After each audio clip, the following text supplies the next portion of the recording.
Hello everyone, welcome back to my channel. If this is your first time here, you're welcome.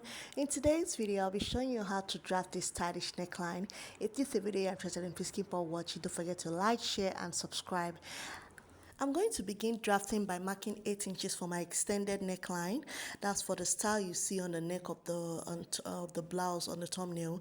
I marked 8 inches. You can do 5 inches, you can do 6 inches, depending on how long you want that stylish neckline to be. So I'm marking 8 inches, and from that mark, I'll mark my shoulder line. So I'll start with my shoulder line, my shoulder to my bust line, that's 9 inches, shoulder to my bust point, 10.5, shoulder to my waistline, 16 inches, shoulder to my hips, 23 inches, and shoulder to length, 27 inches. I'll proceed now to extending the lines just as shown. After extending the lines, the next thing you want to do is impute your measurement. I'll mark my shoulder measurement. My shoulder is 16 inches divided by 2. That will give me 8 inches. So I'll mark the 8 inches on my shoulder line and on my bust line. I'll mark that measurement and I'll connect with a straight line. After that, I'll come down by 1 inch for my shoulder slope, and I'll be marking 3.5 inches for my neck width. The next step is for us to cover our armhole. I'll be taking my bust round of 42 inches divided by 4. That will give me 10.5. I'll mark that measurement and I'll come to my armhole line and I'll go inwards at the midpoint by 0.5 inches. After going inwards, I'll proceed to covering my armhole just as shown.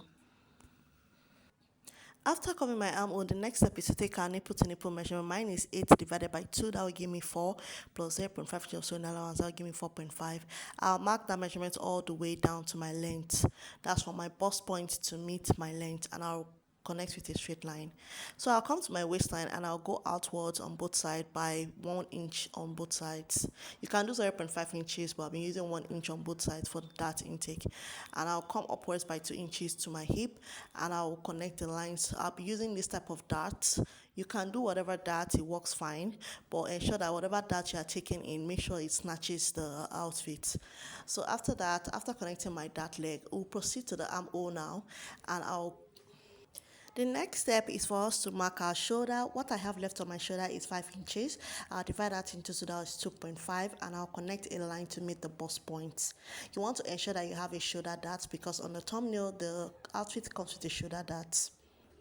For my shoulder dart, I'll be going outwards by 0.5 inches on both sides and I'll be connecting to a straight line. And after that, the next step is for us to come up by 1 inch. Since I took 1 inch on the shoulder dart, I'll extend my shoulder line by 1 inch and I'll just connect to form my new armhole curve. After that, the next step is for us to add our sewing allowance of 2 inches. I'll be adding 2 inches of sewing allowance to my bust line. I'll come to my waistline, 38 divided by 4, that will give me 9.5. And I'll be taking 2 inches of dart taking and 2 inches of sewing allowance. I'll come to my hip and I'll mark 44 divided by 4, that will give me 11 inches. I'll mark that measurement and I'll mark 2 inches of sewing allowance and ½ inch of dart taking. And I'll connect my lines just as shown. You want to ensure that your pattern comes out looking like this. This is the best way to go about this pattern, but if you want to go another route, you can decide to first of all draft the upper part of the bodice and you draft the other down part later. The next step is to curve the hemline. I'll proceed to cover my hemline just as shown. You can see in the thumbnail the bodice came with this curved hem. So after that, the next step is for us to cut out our pattern. Please watch how I cut out my pattern, and after cutting out, you see me cutting with the extension. After cutting out, we are going to proceed to drafting the stylish neckline after cutting out. Now for that stylish overlap you saw at the neckline, I'm going to come down from my armhole by 2.5 inches. That's because at the other side of the armhole, we'll be cutting it out, we'll be drafting it, we'll be drawing a slant line to cut out that part. I don't know if you understand what I'm doing, please just watch the video. You have to be careful when you're watching this part. So I marked that 2.5 inches and I'm going to notch it so that we'll be able to, proceed to drafting the neckline on the other side. So I'm going to open up my pattern now. And after opening up, I'm just going to go ahead. I already notched it. So from that notch, I'm going to go upwards, just like I've shown in the video. I'm going to rule a straight line upwards and I'm going to slant it to meet the other notch. But before that, I'm going to go upwards by 1 inch and go outwards by 1 inch. This is just to form a curve so that we'll be able to draft a stylish neckline. So after curving it upwards, I'll take my ruler and I'll just proceed to slanting the line to meet that part where we already notched. I don't know if you understand what I'm doing. Please just watch the video. And if you have watched to this part, please give this video a like so that YouTube can push out my content. And if you are enjoying or learning one or two things, please don't forget to subscribe to the channel, and if you have any questions, leave it in the comment section. I'll be sure to reply. So right now I'll proceed to drawing my slant line, and after drawing it out, I'm going to proceed to cutting out that part. Now you want to cut out leaving 0.5 inches of sewing allowance.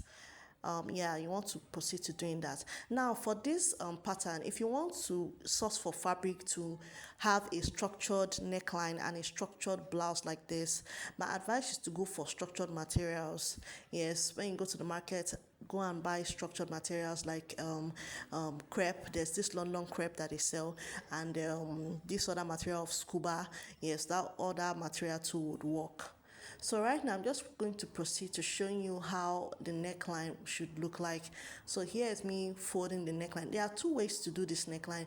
Either you cut it out and sew it separately at the bodice, on the bodice that's on the blouse itself, or you do it how I have done mine. Now if you look at the thumbnail, the upper bodice is joined to the down bodice. I don't know if you understand what I'm doing. There's a cut at the under the bust. You can do it that way, but for me, if I were making this outfit, this is the way I'm going to go about drafting and sewing the outfit. So right now I'm just proceeding to continue to cut out my dart. I'm cutting out my dart so that I'll be able to pin it down and see how the pattern looks like at the end of the day. I always like to do this step because of beginners watching my channel and because I have students also learning from me at my own fashion academy. So right now I'll proceed to pinning down the sides together so we can see what we have at the end of the day. So this is me after pinning down. You can see the outcome of the blouse, of the stylish blouse. Now if you're going to sew, you're going to have to use a lining for this outfit. You can't make this outfit without using a lining piece, so you have to line the outfit. So with that, we are done with the front pattern. After pinning down, I discovered I have excess, so I'm going to proceed now to trim it out. I'm going to proceed to trimming out that part. You can do that if your pattern comes out looking like this. So I'll just proceed to opening it up and just trim it down to meet the other armhole. The next step is to draft our back pattern. So I've proceeded to marking my shoulder to bust line 9 inches, shoulder to bust point 10.5, shoulder to waist 16 inches, shoulder to hip 23 inches, and shoulder to length 27 inches as well. I've marked 1 inch for my zipper allowance, and I'll proceed to marking 1 inch for my shoulder strap for the back as well. And I've cupped out my armhole. For the back, I went inwards by 0.25, not 0.5. For the front is 0.5, for the back is 0.25. I've covered my armhole. So right now I'm just marking my nipple to nipple measurement of 4.5. That's 8 inches divided by 2 plus 0.5 sewing allowance.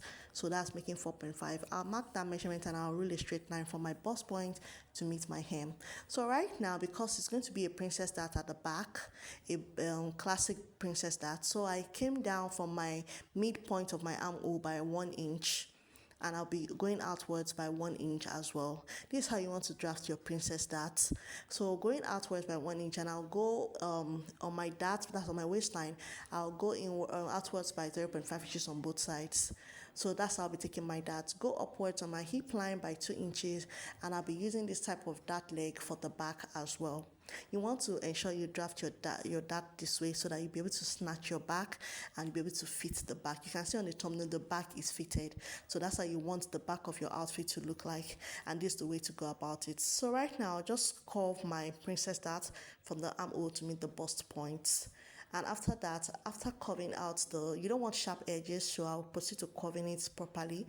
So after that, the next thing is to, recover our armhole.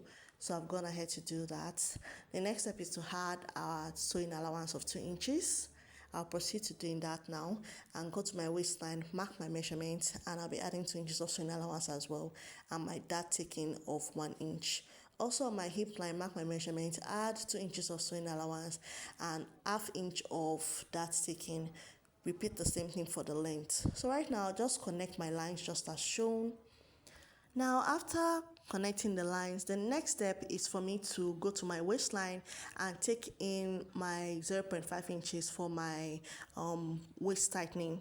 So before that, I went upwards by 0.5 inches to curve my hemline. I'll proceed to doing that for the back as well. On the thumbnail, you can see the back is also curved, so I'll proceed to curving my back. After curving, I'll go to my waistline and take 0.5 inches, and I'll be able to, go outwards also by 0.5 inches. This is just to remove zipper bulge and to tighten my waist and to make my back look snatched. You do this step and your back will look snatched. So right now, after that, I'll proceed to slanting the measurement. I'll slant my line to meet the 0.5 inches for the back and cut out my back pattern. Please ensure you watch how I cut out my back pattern. You don't want to make a mistake cutting out yours. After cutting it out, I'll just align it together so you can see what it looks like at the end of the day. I will furthermore be drafting the back pattern because there's a way the back looks like. Now proceed to placing the front on the back so that we can see where we're going to cut through, because on the front pattern we cut our shoulder, one of the shoulders on the left. So right now I'm going to place it on top just to know where I'm going to adjust the back pattern for the shoulder. So right now I'll come down by 2.5 as well on the shoulder. I'll come down by 2.5 inches. After coming up by 2.5 inches, I'll just take my ruler and I'll just draw a slant line. After drawing the slant line, I'll cut it out. That's the best way you can draft your back pattern. Remember, one side has like an off shoulder kind of thingy going on, and the other side came with a full sleeve. So that's what we are doing in this back pattern. So we're going to cut out that part, and after cutting out, you see that we already have what we expect to have at the end of the day. So that's all for the back pattern. Now we come to the sleeves. Now I'm going to proceed to marking my sleeve length of 8 inches. That's how short you want your sleeve to be. If you want the sleeve on the thumbnail, your sleeve should be like 8 inches. I'll mark my cap's height. My cap's height is 4 inches. That's my bust round divided by 12 inches plus 0.5 inches. That will give me 4 inches. So I'll proceed to marking that measurement. And after marking, I'll curve my sleeve just as shown. And I'll mark my sleeve round, that's my arm round of 16 inches. That will be 8 inches divided by 2. I'll mark it and I'll connect my curve for my armhole. Now looking at the thumbnail, you will see that one sleeve is long and the other is having a off shoulder kind of thingy. So I'll proceed to drafting the one for the off shoulder using the same pattern paper. I'll just show you how to go about it. So I'll come down from my line, from my fold by 2.5 inches. Remember, we cut out 2.5 inches, so we're going to use that same 2.5 inches because we don't want to have shortage of our sleeves. So I came down by 2.5 inches, and I'll take my curve ruler and I'll just curve to meet that line. You see what I'm doing there? I'll just rule a dot line to meet that line, and I'll proceed to cutting out my pattern, my sleeve pattern. This is how you want to ensure that you cut out your sleeve for the other side of the sleeve. So with that, you are done with the pattern. I hope you learned 1 or 2 things. Until I come your way again, bye.